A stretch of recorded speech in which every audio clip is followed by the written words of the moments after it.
हम पिता परमेश्वर का धन्यवाद करते हैं जिसने हमें जीवित लोगों की धरती पर रखा हुआ है। आज हम कलीसिया के लिए एक वीडियो लेकर आए हैं जिससे कलीसिया का ईमान और ताज़ा होगा। यशाया 41 और उसका 13 वचन यूं कहता है, आई विल हेल्प यू। परमेश्वर मदद करना चाहते हैं, मगर किन लोगों की और कब सहायता करना चाहते हैं। सहायता करने के वचन देने से ठीक पहले परमेश्वर कहते हैं, तेरा दाहिना हाथ पकड़ कर कहूँगा मत डर।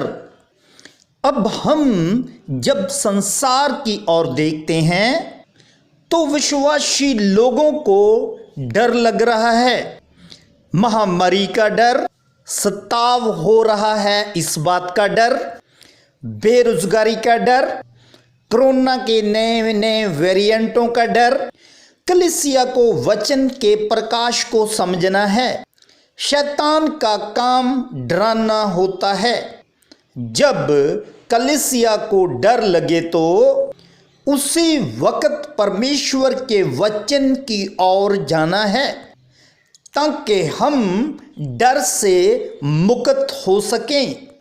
अब हम इस वचन के प्रकाश को ध्यानपूर्वक समझते हैं। इब्रानियाँ 2 और उसका 16 वचन, क्योंकि वह तो स्वर्गदूतों की नहीं वरन अब्राहम के वंश को संभालता है। यहाँ परमेश्वर ने अब्राहम की वंश को सहायता देने का वादा किया है।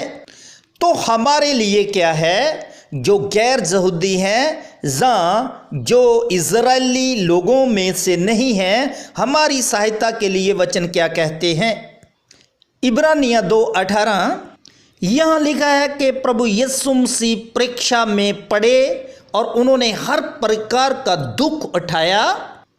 अब जो लोग प्रभु यीशु मसीह को जानते हैं, प्रभु यीशु मसीह को मानते हैं, प्रभु यीशु मसीह के ऊपर विश्वास करते हैं, तो उनके बारे में लिखा है, तो वह उनकी भी सहायता कर सकता है जिनकी परीक्षा होती है। आमीन।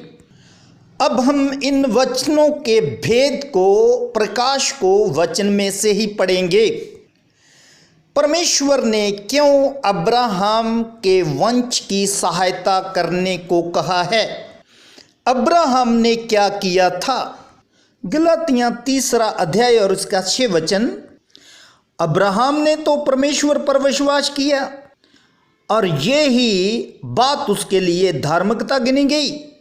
परमेश्वर ने सिर्फ अब्राहम का विश्वास ही देखा और कितना बड़ा वादा उसकी अंश के साथ कर दिया कि मत डर, मैं आपकी सहायता करूंगा, आई विल हेल्प यू।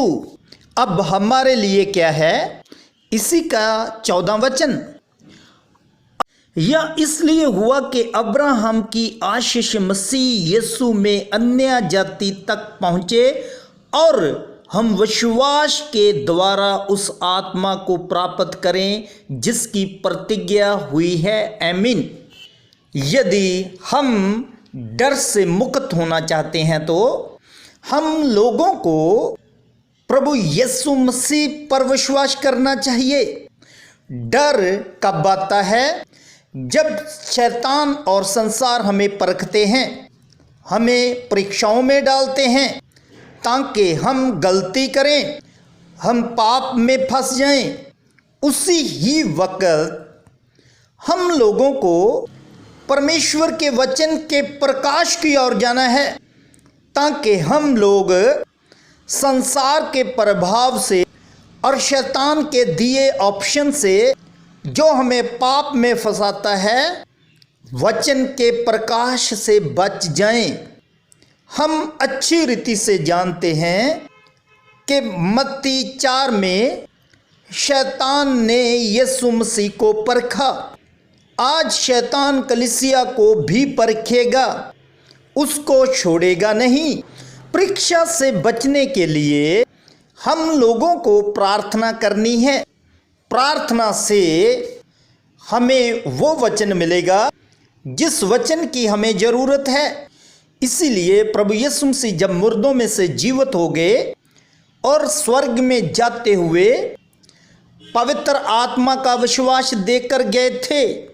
प्रेरितों के काम 1:8, जब पवित्र आत्मा आपके ऊपर आएगा तो तुम शक्ति पाओगे। यही वो पवित्र आत्मा है जो आपको डर से मुक्त कर सकता है। 2 तिमोथियुस 1 अध्याय और इसके 7 वचन में लिखा है, क्योंकि परमेश्वर ने हमें भय का नहीं पर समर्था, प्रेम और संयम की आत्मा दी है। आइए जिस वक्त हम परीक्षा में पड़ें, जब पाप हमारे ऊपर प्रबल होना चाहे, उस वक्त ही हम परमेश्वर से प्रार्थना करें, वो हमें पवित्र आत्मा का बल और शक्ति दे और हम संसार के प्रभाव और पाप के प्रभाव से बच जाएं।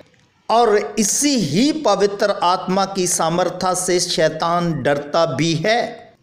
हम शैतान के ऊपर जैसे प्रभु यीशु मसीह जयवंत हुए, हम भी उसकी आत्मा की सामर्थ्य से जयवंत होएं। यही वचन परमेश्वर आपसे कहते हैं, I will help you. It is I who से टू यू फियर नॉट। यदि आपने इसी के साथ मिलती जुलती पहली वीडियो नहीं देखी, वो ज़रूर उसको देखें, जिसका नाम है